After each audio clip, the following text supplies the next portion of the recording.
Ladies and gentlemen, welcome back to Inside the Art, the podcast where we dive into the hearts and minds of entertainers, into the hearts and minds of artists.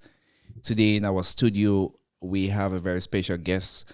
Just before we get on to it, ladies and gentlemen, I'm here with my usual troublemaker. My name is Diamond, and it's Harry Bomaye. Yes, King of Bantu. But today our guest is a special guest. Just before we go on the podcast, I was telling my boy Harry that this man runs the West End. He runs Niagara Falls, the heart of entertainment in Ontario. He hails from Bahamian. Bahamia. I said Bahamia. Oh my God! But you are Bahamian. That's how you speak. Yes, you're Bahamian. Yes. But you know, he's been lighting up the entertainment scenes in GTA and in the West End. He is a brand influencer. He's an event host. He's a DJ. He's a vibe curator. He's an MC. Anything that you have to do in the entertainment business and when it comes to influencing. Ladies and gentlemen, I present to you the one and only Dee Boy.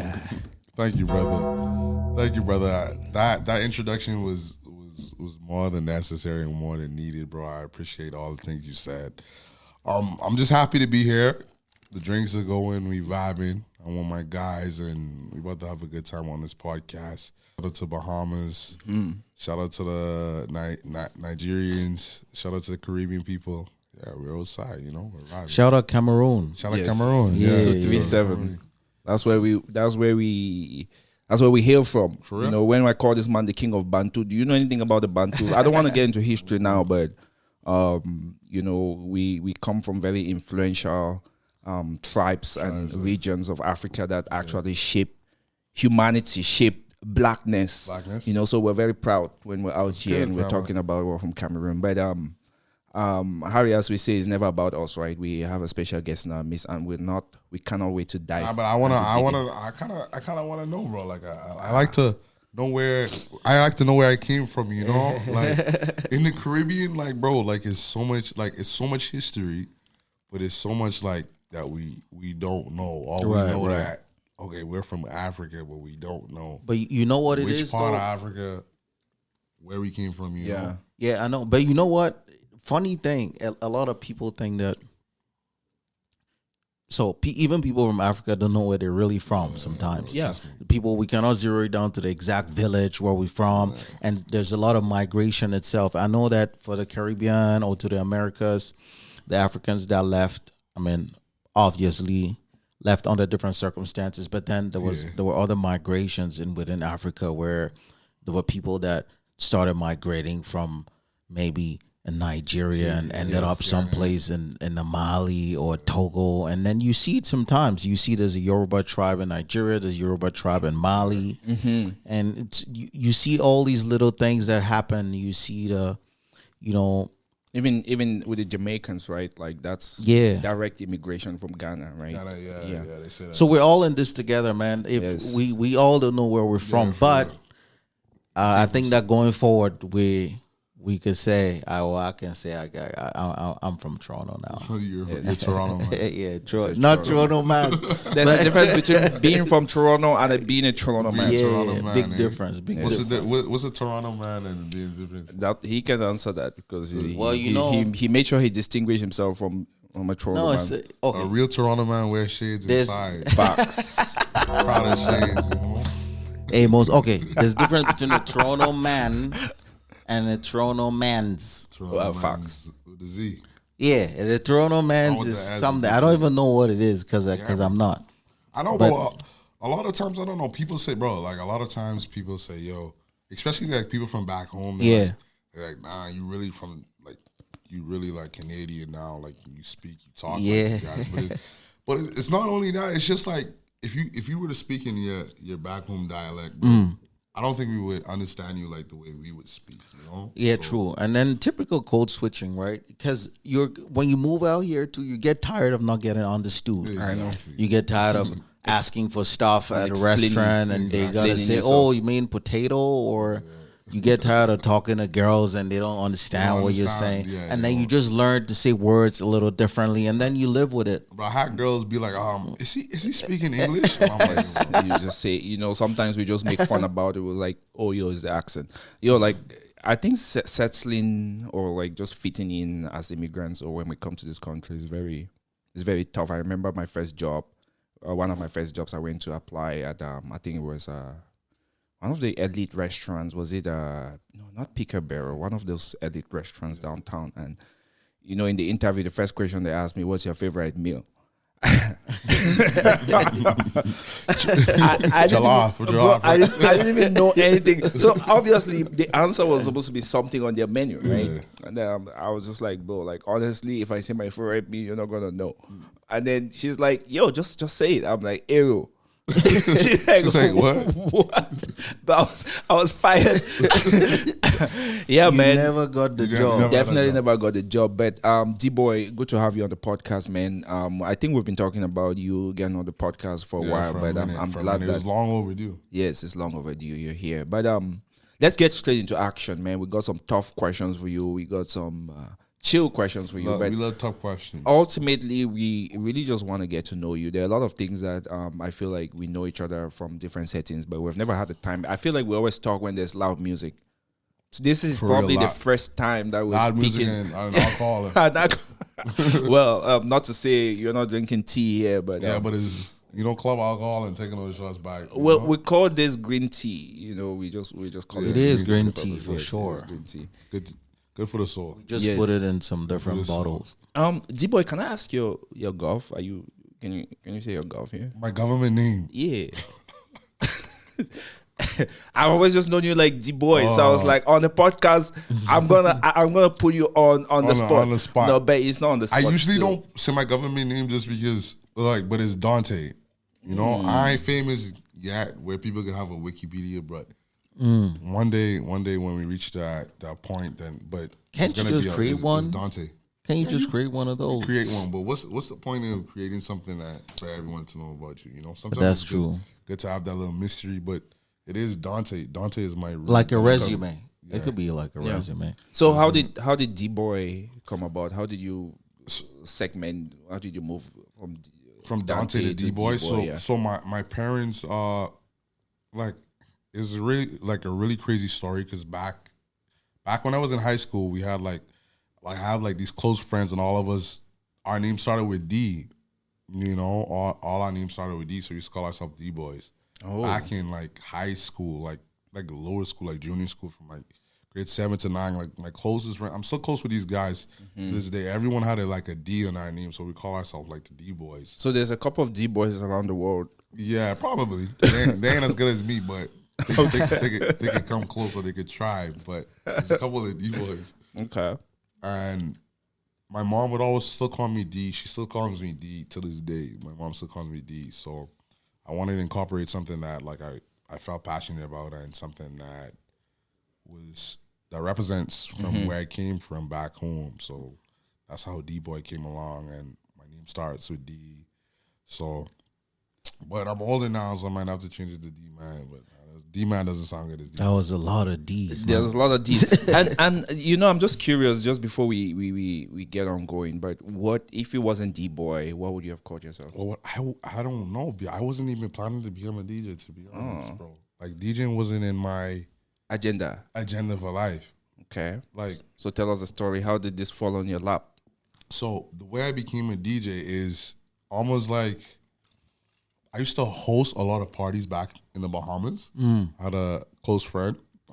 His name is Ivar. And we would have a lot of parties. These was A1 parties back when, I'm coming fresh out of high school. We used to have the parties, the party parties in Nassau, Bahamas for our age group, right? And at that time, we had the best DJs you could think of back then, in Nassau, Bahamas, the Bahamas we had.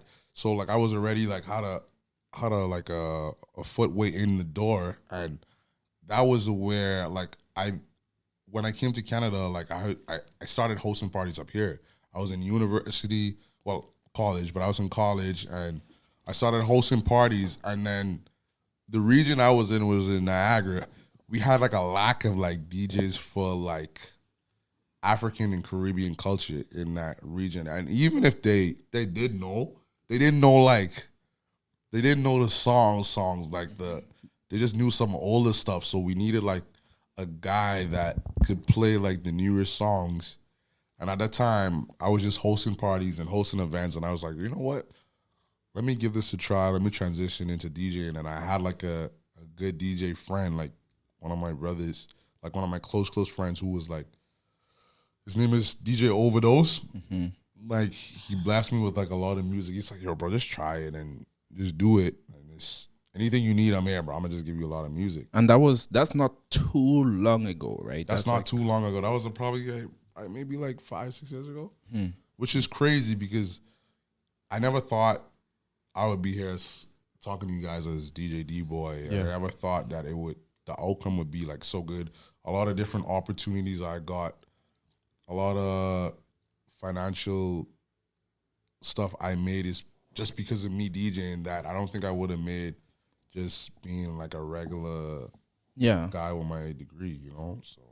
And we're going to talk about your degree and some other things about you. But just off the bat, you know, especially as you moved from one part of entertainment to the other, what would you say is some of the misconceptions that people have about being a DJ?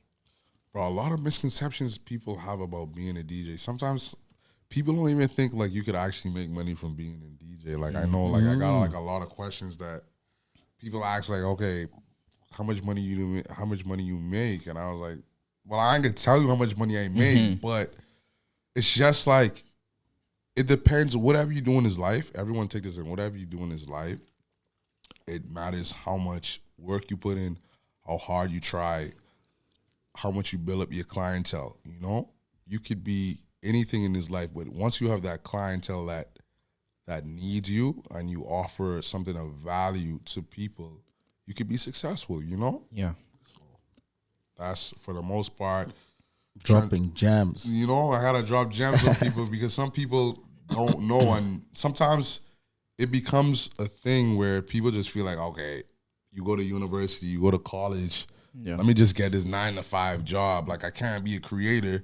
Like, you're starting to see more creators come away now. Like, you're starting to see content creators, starting to see the streamers, the podcasts, and you realizing, like, damn, right. I never really thought that this could turn into something big. I could profit from this. No, but you know, like, I feel like part of how you navigate the world also is very backed up by your education and, you know, just like your foundation, right? Exactly. Sometimes people think that you need to absolutely do what you studied in school, but not necessarily. Sometimes it's just that ethic and the foundation and like meeting deadlines and being accountable. And playing it safe, you know? And playing safe, yeah. Sometimes people feel like the only way to like make money is that you got to play it safe and you got to stick through it. But sometimes, bro, playing it safe, you lose so much opportunities from playing it safe and not just taking an opportunity and not being able to go out there and try something different and get that opportunity where you put yourself in a whole different environment and you realize that, oh my God, I didn't know this outcome could have come from me putting myself in this environment that I'm so uncomfortable. Yeah, the challenge. Now, like, I'm seeing a whole different side of me and seeing a whole different light that I just never thought about it like that, you know? Harry, what are some big challenges that you've gambled in life? Man, I think I've done quite a few things. Just the other day I was thinking about it. You know, the factories, deliveries, Uber. I sold insurance. You done door to door? Yeah, I've sold life insurance. If you haven't done door to door as an immigrant in this country, I heard you're life joking. Insurance is one of the biggest money makers. I mean, you know what? They only a certain top percentage of people do it. Anyway, and from what I did see, it always did look like a pyramid scheme of sorts. Like when the people sell it, it's like, oh, bring this person in. The enthusiasm, they always talk about it. And so it's easy to know. It's always easy to, as long as you're open with what you're saying, you can change your life and do a lot of things. I was just telling my boy today that a lot of the things that I actually learned and maybe that just made me shift my mind was while I was an Uber driver, because then I was so bored and I started to listen to podcasts. And I could not get enough. And before you know, I'm stumbling on all these podcasts, and they have these book recommendations, and they have all these people that have all the craziest stories. And then even to this, who would have thought? I don't even think 5 years ago did you think, Diamond, that you'd be on a podcast? Did you think you'd be doing a podcast? We didn't really even know what, it wasn't as full scale as it is now. It was just something that people with iPhones had. 5 years ago was like pre-COVID too, right? So it was just that. And this is why these stories are important for people that, set out to want to do things. What was it like for you when you got paid? When did you realize, when you started DJing, but what was it like when you first got that first booking? When I got our first booking, I used to book myself. Oh, like, for your events. Crazy? I used to book myself for my events. I see. You know what's so crazy? And before I even started getting paid, bro, I did so many free events, bro. I had to do so many free events. Paid your dues. Just so people could hear me and people could be like, yo, let me give this guy from the Bahamas a chance, bro. Yeah. Just so people could hear me and be like, yo, wow, this guy's actually really good. Like, I didn't even know what Bahamians listen to, but now I know that, like, he knows what he's doing, and he's bringing like a different type of vibe and a different type of energy. So, like, but when I got my first bag, bro, I used to have parties. Like, take this, I used to have events. So, bro, if you was doing good at events, bro, like, you look at your first DJ bag and be like, it's all right. Yeah. But when you have like good events, yo, listen to me. DJing is good, but when you can host your own event, bro, and you have that following and you bring everyone there, it's a different feeling. That's a whole different bag. But that DJing adds to that event experience, because some people just come to you not just for your party and not just because you hosting it, because they want to hear you DJ. They know the type of vibes you create, so they want to come and hear you play. So, and they're sure pretty much, they're sure of what they're gonna get. When I first started DJing, bro, like, it was good, but I was focused on like girls. Like, back then, like I was in college. College was a good time to be like. This was pre-COVID, right? With just a bunch of girls around, girls just trying to have a good time. So you just DJing, you don't really care with the bag. You like, shit, everyone's just having a good time. You in it for that love aspect of it, and you in it for the other things that come with it, right? So, but at that point, like, I wasn't even caring with the bag. I was just DJing because I love it. So you're saying here on this podcast, this is an uncensored podcast, by the way. I just want to be clear. You're confirming that a lot of DJing, or part of DJing, is that exposure to girls. Bro, like, honestly, when you first start and you don't know what your potential is, bro, a lot of things come in. Like, of course, bro, I don't care what no DJ says, bro. The DJs love when you go into a party and girls be like, oh my God, so-and-so's DJing, I'm over there. Like, guys love that shit, bro. Yeah, that's why DJs call themselves your girlfriend's favorite DJ. Guy. Are you someone's girlfriend's favorite DJ? Of course. Okay. Of course. Girls, yo, listen, girls love it. Girls love the idea of dating a DJ, but they can't really date a DJ. Yeah, the idea. They love the idea of it. The idea. You know, bro, being a DJ and being in relationships is probably one of the most hardest fucking things. Actually, then speak about that. I've always wondered about that. I didn't know how big of a deal it was to be a DJ. Maybe it's only when I grew up, or when I moved over to this part of the world, I knew, okay, DJ plays the music. Yeah. I didn't know there was any fading and mixing to it. It was just, and then back home, we had the DJs that were really like animators, and it was more like the Coupe de Calais scene, and all of these artists, just like how you have the Lils in rap, Lil Bow Wow, Lil this, Lil Nas X. There was DJ, so everybody was a DJ. Arafat, virtual DJ was DJ Cool, DJ Sepana. There was all those, and so those DJs were really the stars because they were the animators of the show. Yeah. But then I knew that there was certain different skill to it. But how do you know, or when you go to a crowd and you say you play for, mostly Caribbean and African parts, but how do you know that the crowd is feeling what you're doing? So, bro, as a DJ, bro, you gotta really be like, you gotta visualize, because Diamond is a DJ and an MC too. So you gotta really visualize, and also you need to be able to entertain the crowd. DJing is almost like a performance, bro. A lot of DJs, be in a spot, but they just be playing music. Yeah. They don't really take in the crowd to see if the crowd is moving, to say, hey, listen, okay, maybe I should try, like, play something else because this is not working. Especially, like, stepping into a crowd that you never played for in the front of. Like, you really got to sometimes do your homework. You got to go to the promoters and say, hey, yo, listen, what type of crowd usually comes in there? What do they normally listen to? Do they normally listen to Afrobeats? Normally listen to dancehall? Do they normally listen to trap music? Or do they normally listen to both? Like, to a little bit of everything. So you got to realize that, and you got to, like, focus. Like, DJing is probably like 80% like mindset and like thinking of what to play versus being actually technical and knowing how to mix, So that said, that's in the case where you go to an event where somebody just books you randomly. All right, now you want to have a bunch of tools in your bag, right? So, but what is the difference in preparation when you're going to a crowd where you know exactly what they want?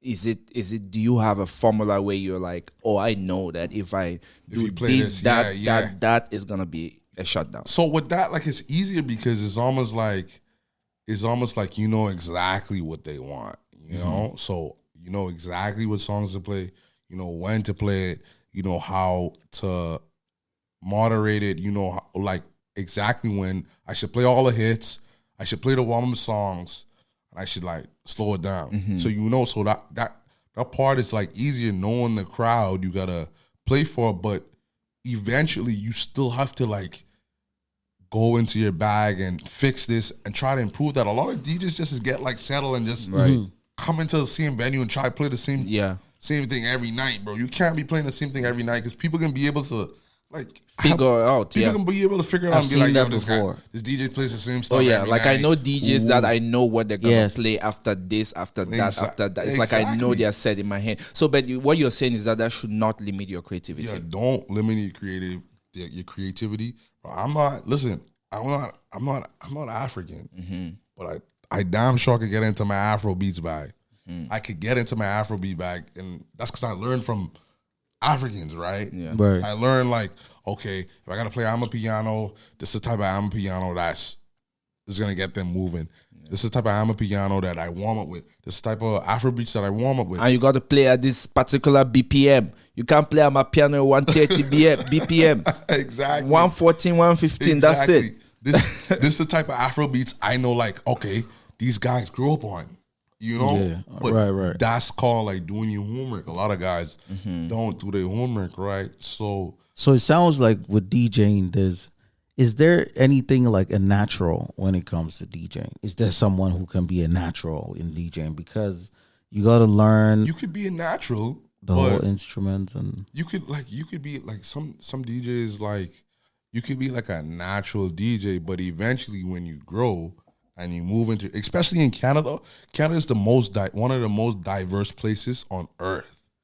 Like, I feel like a lot of times, like, maybe Toronto, yes. Yeah, Toronto. But, like, it's the most diverse place on earth. You can meet, like, people from any walks of, like, different cultures in this world, like, in Canada, So you meet so many different cultures. So it's so many different places or so many different things. A lot of times when you go to countries, like, countries that have, like, predominantly their culture, that's what it is. But sometimes in Canada, you don't know. Right. You could meet so many different cultures and so many cultures that stick to their cultural roots. So many different people that stick to their cultural roots that, like, it's almost like they still live in that country, but they're in Canada. So you're saying there's, like, a lane for everybody. There's a lane for Canada. And you're walking around Canada, you cannot really tell what somebody listens to, Exactly. You see, I think I was looking at something online and they were saying Toronto was one of the places where you just hear of crazy mixes. Yeah, bro. And somebody be like, have you ever seen a Sri Lankan and a Rwandan before? Like all Madness. these different mixes. So it's all, bro. It's all a bunch of it's a lot of different mixes, and it's crazy, and it's such a unique place that you look at it and be like, bro, like all different walks of life could come together and have a good time and enjoy each other's cultures and respect it to the point that now they got me listening to some like music that I never like in the Bahamas. Like Afrobeats is just coming around. Yeah. Like Afrobeats is just I think they're just realizing that the beats are bumping the same somehow. Bro, I used to have so many different arguments about like Afrobeats versus dancehall all the time. Guys would be like, no. Well, let's get into it. For real? Let's get into it. Why are we here? But it's a country. That's so country, bro.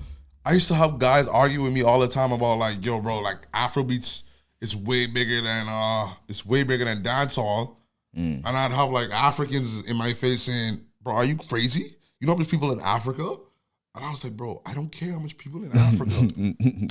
Like, I don't care how much people in Africa is what everyone's listened to is throughout the world. Because I was like, bro, like you had like Sean Paul and you had like Beanie Man and that. Like now you have like Burna Boy and now you have DeVito and Wizkid. So the culture has shifted a lot that it's up to par in dancehall and Afrobeats almost on the same level. But you know what? I don't think dancehall ever went mainstream. Are you crazy? No, I don't think so. I don't think so. So you know what?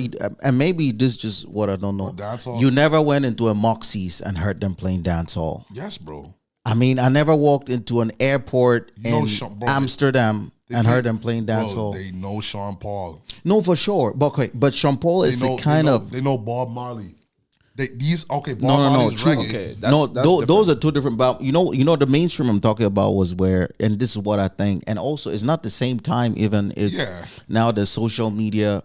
But when I knew that dancehall, when on a fashion runway, you could literally hear like and some of it is not Afrobeat. And don't get me wrong, you can't say every artist in Nigeria makes Afrobeat, but we're just put in that category for now. It was different. And also the other difference that I did realize, I mean, everybody that grew up maybe in the 90s, you did listen to dancehall for 100% sure. Yeah. But what I did notice with dancehall, what you call it, there was always a situation.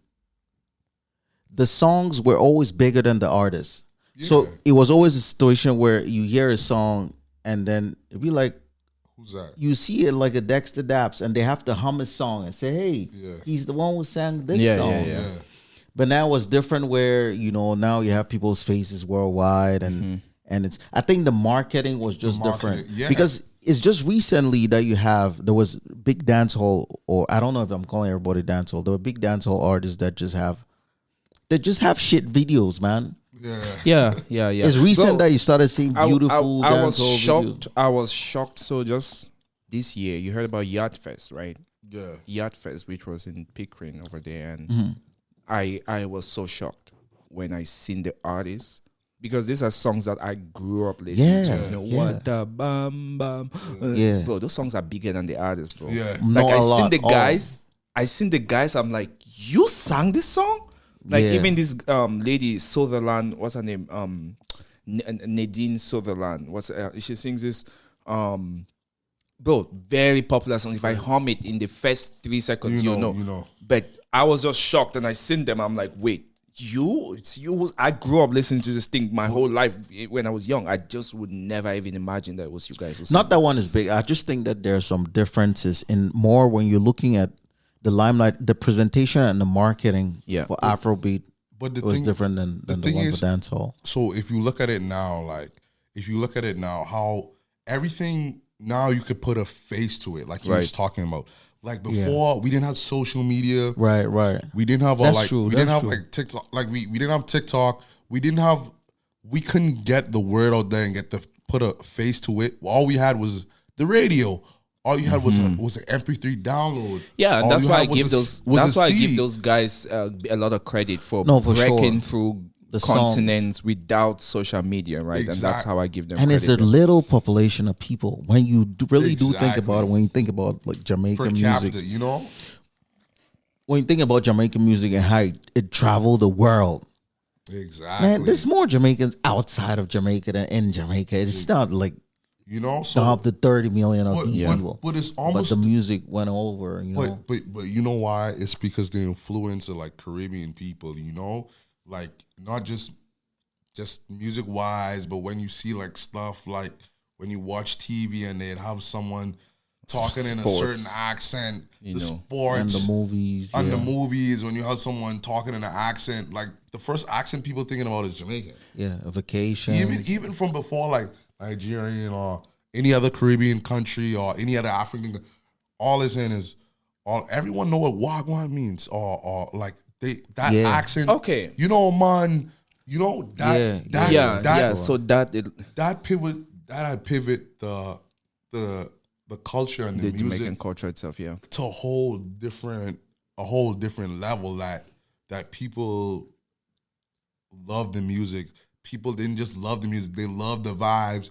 They loved the island life. Like everything about the Yeah. idea of Everything Jamaica, even just going there for vacation and things like that, yeah. And Jamaica's been so crazy that its influence is just, bro. We listen to dancehall in the Bahamas more than we listen to like Bahamian music. Yeah, that's No, crazy. I so can't imagine. so Harry, same everywhere. And but you don't, but that goes to my question: is that the same thing with Nigeria when it comes to Afrobeat? it is. I think that unequivocally, Nigeria is, man, they're the big ones at it right now. Yeah, you yeah. know? Yeah. But And everybody in every African country, yeah, of course. every artist in African countries, most they have a problem with how big Nigerian music But- is. Yeah. But the thing is, bro, as people who appreciate music and as people who appreciate where something comes from, like you need to be able to give your flowers and give props to where props is due. You need to be able to say, bro, okay, listen, I started listening to this genre. This was the first artist that I heard. right.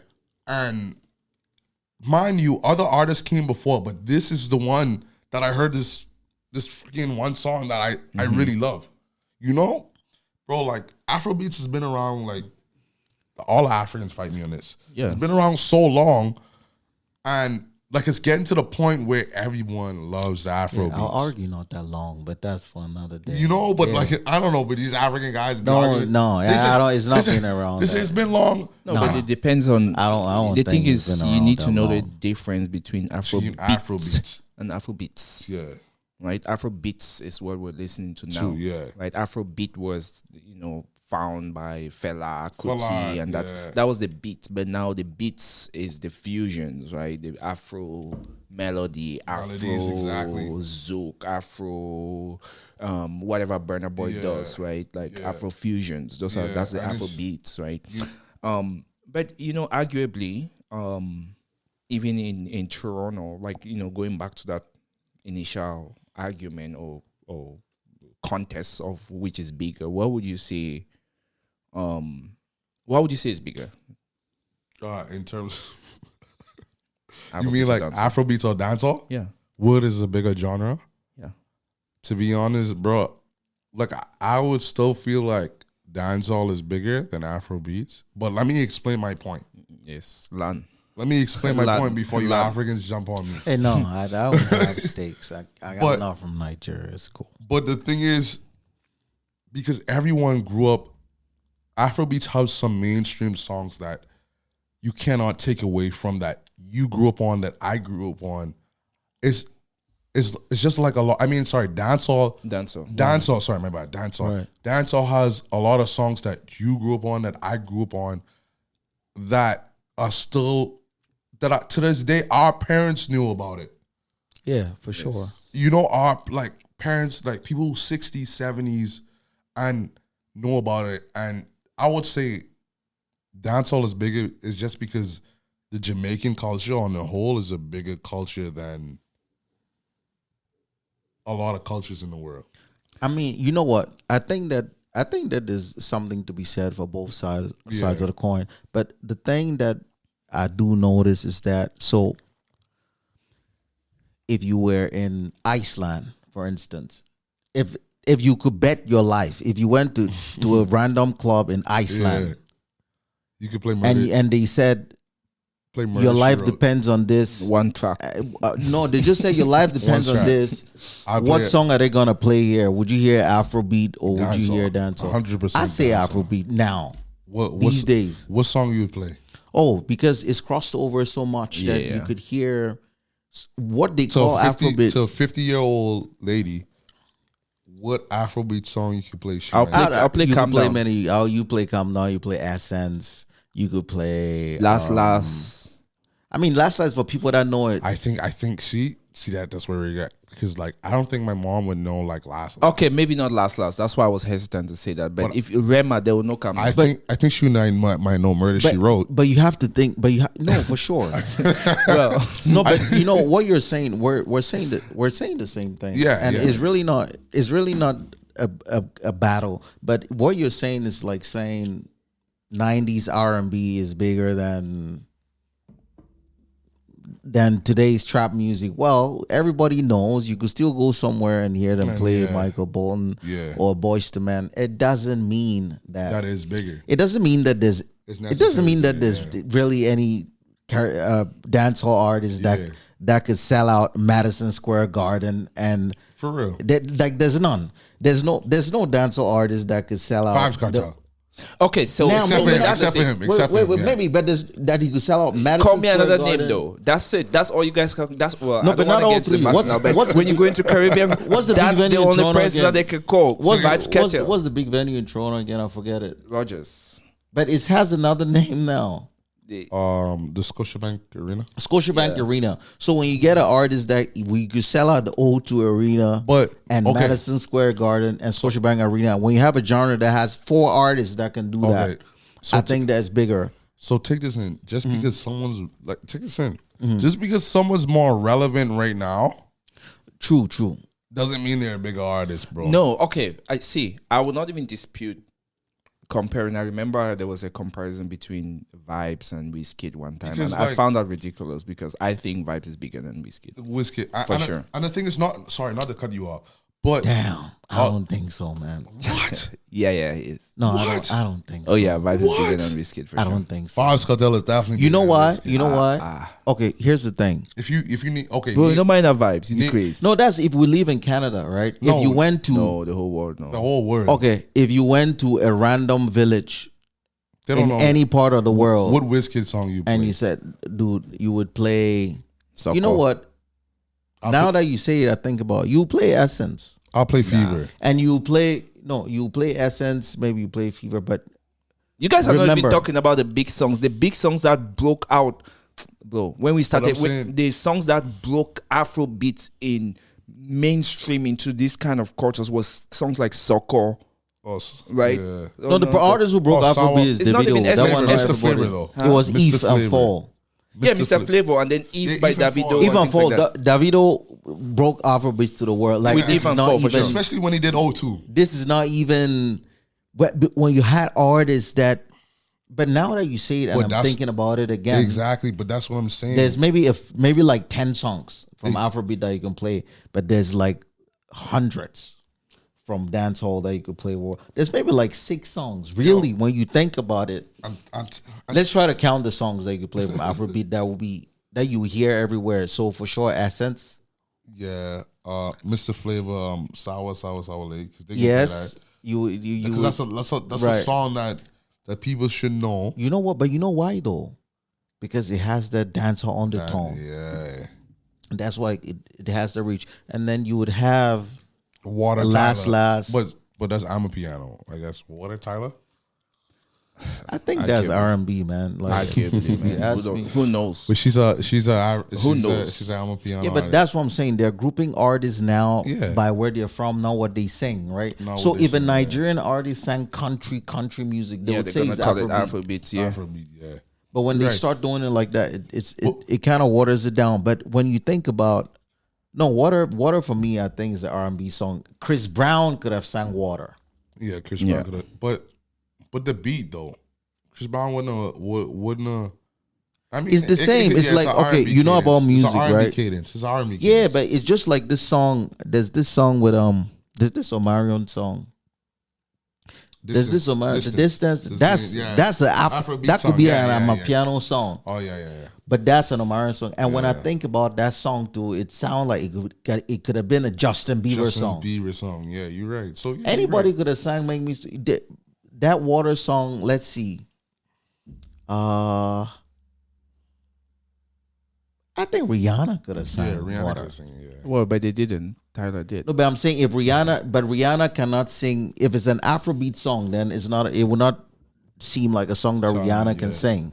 Yeah. So if Chris Brown can sing a song, if you can take a song and give it to Chris Brown, and it could work, and people will not be like, this too crazy. Chris Brown could never have sang Fall. Because he just don't have the accent. And Yeah, the man. dialect. That's gonna be like money for all of you.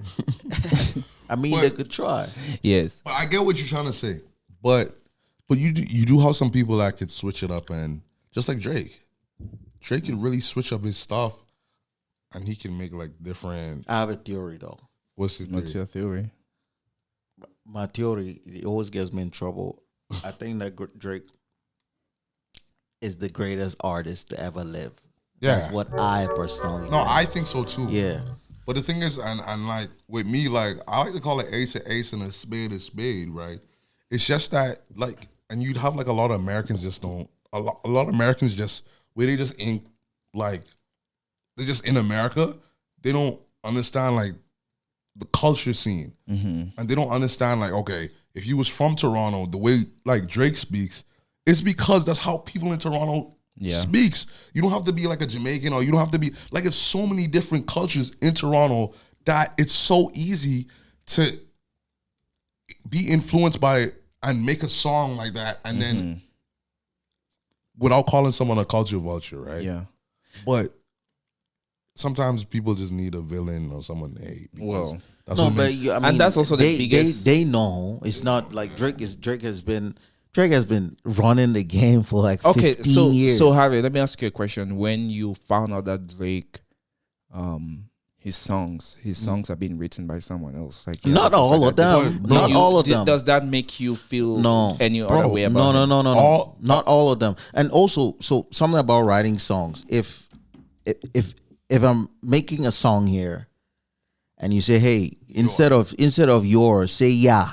You wrote that song. You're a writer now on that song. And everybody knows they can't like really like mess with Drake. Like Drake writes some of his songs. For a lot of his songs. And some of his songs he doesn't write. Just like every great Michael Jackson didn't write all of his songs. But I guess it's different for rap because they say, well, but the thing Yeah, you is, talk about your experience. Like you can't go. Somebody can write something about like this deep experience, and you go and you become so passionate. You make it to Grammy Award talking about your experience. That's somebody, that's just when it gets into like. no, but he collaborates. Drake, Lamar. so all of his songs, when all of Drake's songs, is not like somebody writes all of Drake's songs. And even if you just had a writer write all of your songs, you can't still be on top of the game for 15 years. Yes. There was something that Lil Wayne and them saw before they signed him. And look, Drake is the only artist that you cannot say that somebody wrote his McMill diss for him. You can't say somebody wrote his Kendrick diss for him. Exactly. Or where his Pusha T, all those things, all these places. No, I mean, I would agree that even if somebody wrote it for him, but if he didn't want it that way, it's not gonna go. But the thing is, not only that, bro, as a creator, as an artist, like you're gonna want to hear from different people. You're gonna want different people input, and then you're gonna put your spin on it, and that's what's gonna make it fucking great. But if somebody's idea also sounds better on a song, you gotta remember Drake is the artist that this was the same year. Matter of fact, Drake is the artist that can be in a hip hop rap beef battle with Meek, and then the next few months he's work with Rihanna, and then he's making a TikTok song, left foot up, and then I got my eyes on you over there, and then he go back, he's like I'm more than just an option, man. Come on. But There's no artist with the range of Drake. The versatility, really no artist like that. The versatility is just on a whole different like level. That when people say, okay, this is the greatest artist of our time, it only could be him. Because and that's what makes you like a good DJ too. Even when you see like a good DJ, anybody you could put in a certain genre or a certain field, and they could perform at that height, on that level. That's what makes them a great. Drake just artist, just gets hate because he's light skinned. He changed the narrative, right? He's light skinned, fam. Yeah, but there was other light skinned people that would. I think Ice Cube is light skinned. Ice Cube is light skinned. No, he's from come Compton. on. No, but Ice Cube is light skinned. Who else can I think about? No one else. They just like to hate on a light skinned guy, bro. Maybe, but also you change the narrative. People could not just come and say that. And they you have to be from the hood. But that's what they and want. You have to be. But that's what I'm saying, because they cannot say that. Oh, because people want a guy. I'm a rapper because my dad wasn't around and I was selling drugs to my own people. And when you see somebody that's clean and don't have none of that, people want that. People want that story, bro. People want that ghetto. They do. People want. I got it out the mud. Type of vibe. Yeah, it's a story. I think everybody needs a story. What artist has hits like Drake? Question. Hell no. Have any of you been in a party with Drake? No, I mean personally. Bro, I haven't been in Canada that long. I mean, but like, not gonna lie, it's a few times that where I was invited where he was supposed to, but I don't know, bro. Like artists, like I'm cool with art. I love art, like artists and their work. Yeah, but I'm just not like a fanboy. Like I'm just not. I won't just go to a spot because this person. Yeah. No, I remember the first time I met Drake. Oh man, my promoting days in a while back, man. Like it wasn't even his party, bro. Like it was I think I was promoting 2 Chainz, Pretty Girl Love trap music. He came for a tour and it was at Rebel, and I was part of this team. I had my team and we were out there. I had zero idea that Drake was gonna be there. I wasn't even thinking about it. And I've always, been someone who's out all the time and also like kind of like branding myself. Like I'm not this fanboy. Like if I see an artist, I'm not gonna go crazy. Yeah. I won't lie to you. When Drake came out, I felt like a child who just came from Africa and was dropped in Disneyland. Like I was going bonkers. I was like, oh my God. Yeah, but it was crazy, man. He does have that impact. But obviously when you're that big, people are going to always have, negative and positive things about you. But that's a sign of that's the thing with that's the thing with like being in like the entertainment and industry and putting yourself out there to an extent that you're gonna always have backlash. Yeah. You're gonna always have negative comments. You're gonna always have people that are negative. You always have people that don't like you because their life ain't where they want it to be. So it comes with that industry. But as long as you're a good person that be able to respond to like negative comments and you're just a positive person. Yeah. And what's meant for you in this life will always be for you, bro. So don't ever think you're missing out on anything that. I think that when you get to a certain stage, if you don't have haters, you actually have to like start asking yourself questions. Not doing nothing right, do you have haters? Oh, I have people who dislike me. I have guys who dislike me for girls I don't even want. So Dee Boy, talk, player. So I want us to move this forward. I do have a few quick fire questions for you, but just before I get into these quick fire questions, I want to ask a very a fire question. It's not very quick, so take your time to think. If I check your DMs now, what would I say?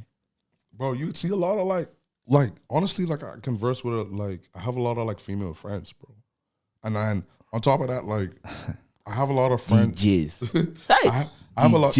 Like I try to attract more females to come to my events. Mm-hmm. They play for the gathering. Like I'm trying to make sure they bring the man. Because the girl them just not just bring the man, but they bring the vibes, bro. Girls bring girls bring guys. Girls can have a party by themselves. Yeah. And it's lit. Yes. If guys have a party by Guys, themselves, it's that's a fucking problems, cock fight. fest, man. That's not even. But Bars, it'd just fight. be crazy if you went to a party and it was just man, guys you know? dancing happily. Bro. Yeah, I would be weirded out, to So be yeah, honest. bro, it's not like my DM. I'll be used to seeing guys standing around. Yeah, bro. My DM say nothing crazy, but I do have I do know the stigma as a DJ is like you can't have like female friends, but like I'm such a guy that I love to like get females' perspectives and like I have female friends, but like I could be a friend with a female, bro. A lot of guys can't be friends with females, and that's why like You flirt with them, or you say what? you flirt with them? Guys and girls. Nah. can't be friends, man. You say guys and girls can't Yeah, be because that's course that's not. that's Yes, that's they a could, theory. bro. Okay. Like let me what? ask You just wake up in the morning and say, "Hey, how was your day?"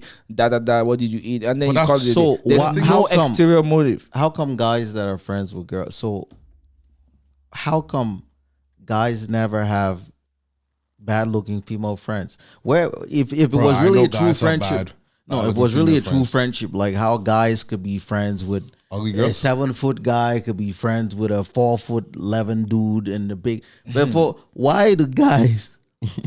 Why are guys friends only with good-looking females or females or girls that Because consider bro, good-looking? listen, you want good looking people around you, bro. Like nobody wants trashy people around them. No. I don't want to try. I don't want if my boy comes out looking a certain way, he gotta go inside. Yeah, and I'll be you like, mean- yo, bro, listen, bro. You're not claiming him. Like, bro, put something else on. You want good quality. As you grow, you want good quality people around you. You want good energy. You want good vibes. You want good looking people. Nobody wants. That's So, presentation wise for a guy. He could dress well. Like, Yeah. If there was a I'm woman not chilling. around you, I'm not that- chilling with no ugly girl. But that's what I'm saying. You know why? You know why though? Why? Because there's some element of attraction to it. Nah, If there was no element of attraction to it, like how you can love the women in your family regardless of how they look, or an auntie, But family, or family is different from No, but I'm family. s- You can't change. But that's the only Your friends, you could. yeah. But that's the only place where there's no ulterior motive, right? No, but the thing is, bro, like I promise you, I hang out with a lot of like girls that just cool, bro. I could never date them. I could never talk to them. Just Do they know that? yeah. If they asked you to, would you say no? 1,000%. Oh man, And You if guys- you, you if guys you never- ask them, they would say no 1,000%. too. Man, I don't Probably believe- because I I don't- said no first though. I don't believe. No, I don't. You believe. guys never hang out with girls and y'all like, bro. Like sometimes I don't bro, think men and women could be friends too. Bro. That's just me. I think promise you know- unless they're untouchable. You know why? A friend's You know why, bro? sister, I a grew friend's up. Wife or I so. grew up with like females. Like I grew up like with female friends, bro. When you from a country with a small population, like you grow up with girls. Just be like I have some girls friends that are just like my guy friends, bro. Like they know, like I know the shit what they done. I would never date them. Right. They know the shit I would done. You know, so it's just that thing when you meet people and you realize that listen, like we're friends. We can never be past friends. Right. It can never be past friends. And sometimes I see like certain girls, like my guy friends, bro. I have this one girl, like she knows so much shit about me. That's like my fucking. That's like my little sister. Not just like my little sister, but that's just like my fucking. That's just my friend. I could never like, you know. She's the one of the bros. She's one of the dogs. She made it. She's one of the She dogs, made it bro. to the bro zone. But tell me, how is it? How is it like growing up in In the Bahamas, the Bahamas? bro, it's such like a crazy experience because I know your currency is really high too. yeah, USD. Yeah. Like is on par with the USD dollar. So, but yeah, bro, So if you send $10, you send $10, that's The like average $7. salary down there is like 30 grand a year in the US. 30 USD. Huh? Bro, like tourism is one of the biggest industries out there in the Bahamas. So everybody loves to come and visit the Bahamas. So that is a main industry. That's our biggest industry is tourism. We have like maybe about probably like 1 million and something tourism per year. Maybe even maybe more. Don't quote me on the stats for sure because I don't know. And what's But the population? our population is about maybe 650,000. It's not a big country. Wow. Bro. 700, probably 700,000 right now. 700K. That's Yo. like North York. Just like North York. But the attraction to the Bahamas is so many people want to visit the island. So many people want to come there. The beaches. Like the beaches are astonishing, bro. It's the best beaches you could ever find in the world. It's just the experience of the island, bro. Just like the first thing you think about doing when it gets cold is what?